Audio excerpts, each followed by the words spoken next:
This is our IS3100. This machine comes in 61 and 72 inch deck sizes, comes with Kawasaki and Briggs & Stratton power head.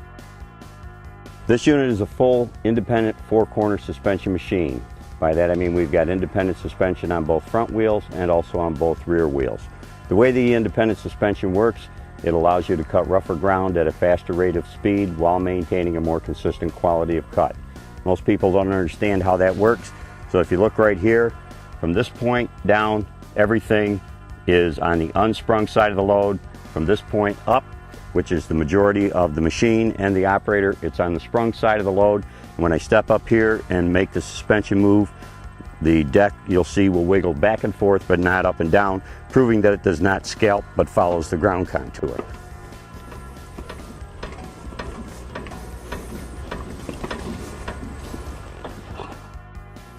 The IS3100 decks are 61 and 72 inch, and they're both ICD decks. And the ICD, what we've done is we put a slope nose on them, changed the baffling underneath so you've got better airflow, better lift, and better discharge. Also with our decks, we don't use 7-gauge metal. The reason we don't is what 7-gauge metal does is it puts thickness and weight where you don't need it.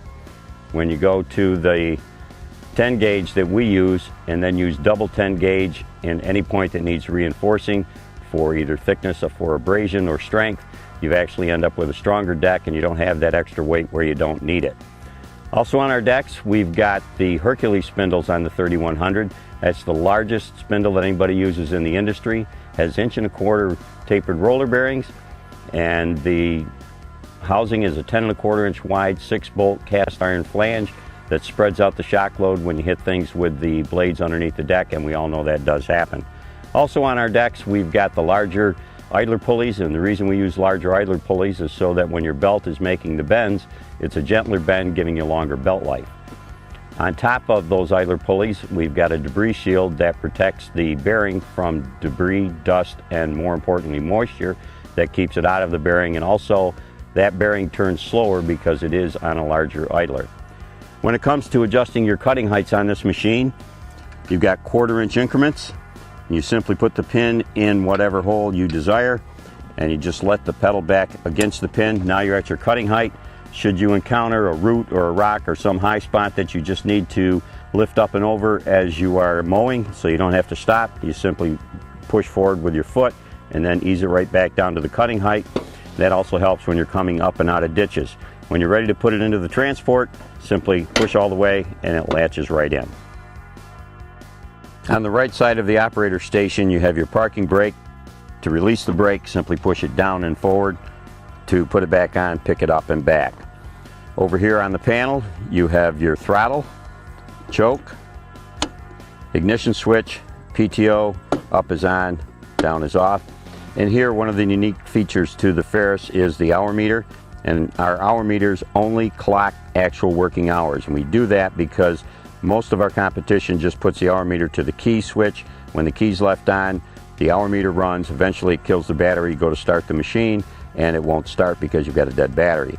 So we make sure that our hour meter is hooked up to the key switch and the PTO, which means you are measuring cutting time. Under the seat of the IS3100 are some important features and benefits. Right here in the front, you've got a high-speed pillow block bearing that's on the end of our control shafts for operating the machine. And that's important because most of our competition either has a bronze bearing bushing of some kind or a plastic bushing, or might just have steel on steel with a grease fitting. And they will all feel good when the machine's new on the floor, but will immediately start to wear. Potentially down the road, you've got replacement costs. Where using a high-speed bearing in a low-speed application, you should not need to ever replace that bearing through the life of the machine. Here's the heart of the unit, and that is our pump system for the wheel motors. And on top of them, we've got a 7-inch fan. That fan does two things. It blows air across the pump to keep it cool, but also that air keeps debris from building up around the pumps, insulating the pumps, and overheating the hydraulic system. And just to go one step farther, we've also added an auxiliary oil cooler on the back up over the engine to enhance hydraulic life. All of our high pressure hoses have a wrap around them. We do that for two reasons. One, it helps to prevent chafing and wearing through of the hoses. And the other thing is that should a hose develop a leak, it will diffuse that leak, preventing it from getting on the operator. The IS3100 Ferris gas tanks are rotationally molded instead of being blow molded. What that does for you is give you a more consistent thickness and quality of the tank, and it also helps against abrasion and puncture. They also come with a fuel gauge on them, cup holder, storage area. Back here you've got your gas cap. You can see it's a large gas cap, gives you a large filler neck so that it's much easier to fill it without spilling. And also you can see the tether on this, and that's part of the evap system. That lets you know that the evap system is on here, and this is where your fumes from the tank are being put into the evap canisters, and that's part of the EPA requirements.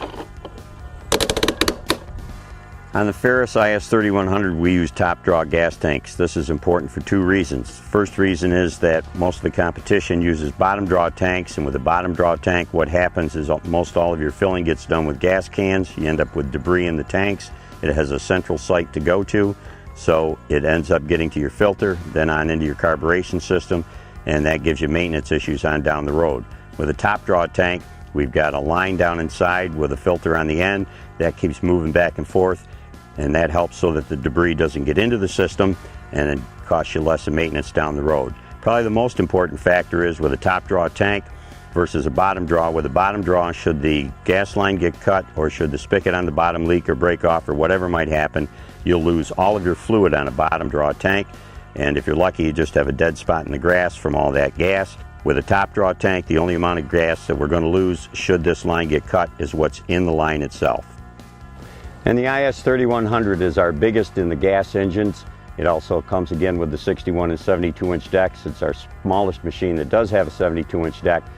And the 3100 is really that machine that's going to go out there and take that abuse and give you a great ride, great productivity. And again, what you're going to do is you're going to cut rougher ground with a faster rate of speed with a more consistent quality of cut.